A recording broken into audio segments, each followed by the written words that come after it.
I've been involved with wine marketing, trying to advertise brands of wine for about 35 years, maybe a little bit longer. And uh, and I have run into all the same difficulties that every wine brand owner finds. Not enough money. Media is too expensive. Media is in fact not very suitable for wine promotion because wine has a kind of opposite image to things that are big brands like Coca-Cola and Mercedes and Olivetti or whatever. Because small is beautiful in wine and big is cheap and nasty. And that's how every wine drinker, every wine consumer sees wine. Even people buy cheap wine, they also see that the best ones will be small volume, made by hand, and so on. So the more promotion that you are seen to be doing, the more commercial your product is seen to be. Until the arrival of Web 2, it was not obvious that there was any other way to do it, to do a really good job with wine marketing other than word of mouth. In fact, to give a bit of history, all of the great wine brands of the world have been built by direct contact between consumers and producers. Either visit to the producer by the consumer, or contact between the consumer and a trusted retailer who has access to the producer in his mind. This guy maybe only went there one time a year and only talked to somebody in the middle level, but he came back to the market with a wonderful story, and it's a direct contact and so on. And brands were built like that. And since the development of self-service retail and wine being incorporated into self-service retail, we've lost that direct contact. With the arrival of the internet, the word-of-mouth opportunity came back, especially only really after Web 2. And so whether it's through a chat forum, you can make contact with customers. We tried some things like that, and then we decided to do a blog. And we made a very weak little blog, like everybody does. And we discovered that there was a way to multiply the number of readers by, I can't think of a better term than climbing on the back of people who already had a lot of readers. And that is fundamentally the same principle as ordinary advertising, where you spend more money to put your advertisement in a medium with a lot of readers.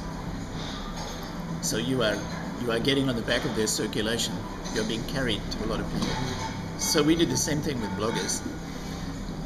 We set out to interest the top bloggers who write about anything that happened every day in what we were doing. And what we were doing was interesting to them because our brand was tiny, because it came from an unlikely place, South Africa, because it was, the whole story was down home on the farm.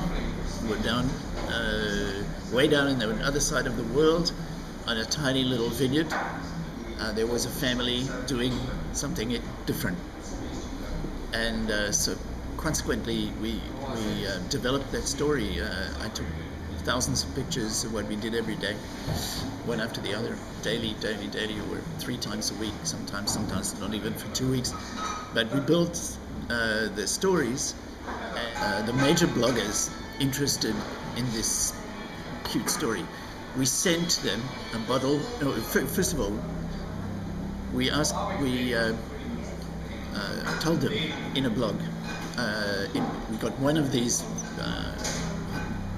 bloggers with a big audience of readers to write about the fact that if any other blogger wrote about the fact that some little winery on the other side of the world would send them a bottle of wine, if they said, all I have to do is say that a little winery called Stormhoek is going to send me a bottle of wine, and we would send it to him.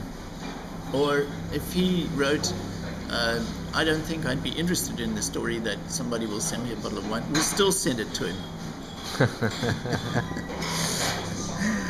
And it took a long time because the wine had to arrive, and then some people got the wine and they forgot everything that happened before. They just got this wine. But then they wrote a story about the fact that this morning there was a knock on the door. It was the DHL people, and they had a parcel. Inside the parcel was a bottle of wine with my name on it. We put each one with the name of the blogger. In about 3 months, we sent 100 bottles to 100 bloggers. We had about 75 of these bloggers write about Stormhoek. Each of these bloggers has a big audience, and some of them hundreds of thousands of people. So cumulatively, we were suddenly read about the brand was made once aware of by millions of people, but all in the right target market for our wine. Our daily readership went from 10 to 20,000 or something. We looked for other ways to provide information to blog readers, because most people who read blogs don't write blogs. So we wrote things that might be interesting to them, where they can get things cheaper. We had one enormous stroke of luck. A retailer in England offered a discount of 40% on all deluxe wines, all wines, and champagne in their shops. This became viral all over England. People were going to our site and downloading the discount voucher, and whether they took them to the shops or not, there was something like 7 million vouchers downloaded. Chain of shops, they did enormous business, something like 1.5 times more business in December than they had ever done before in turnover. So the discount and profit 1.5 times up, and we had something like 1 million hits a day for a while. Fortunately, this was a joint company that owned Stormhoek, South African company, and an English sales company, wine distribution, and the English sales company went bankrupt. We've recovered from that, and we have a blog. We have some good readership. Means we work a lot with Twitter, Facebook a bit. I mean, we keep the Facebook going, but Twitter is more useful for us. And there's a new project that we're involved with. I'd be happy that somebody else can do this elsewhere. It's with a new application called Foursquare. So we get retailers and restaurants, particularly restaurants, but retailers can do it, any kind of retail, and we make them a location.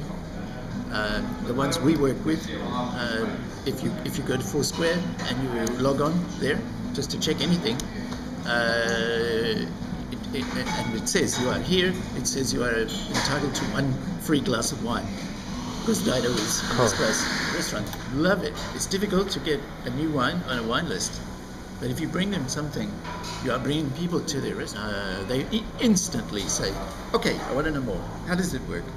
What do I have to do? They do nothing. What does it cost? Nothing. And so we're not working hard on it, because I've been busy for the last 2 weeks in other projects. My chief salesman, who is working with us, he's in England this week. Next week, back into it.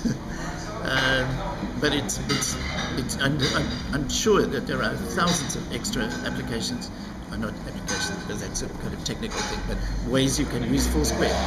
And in 6 months' time, somebody invents something new. So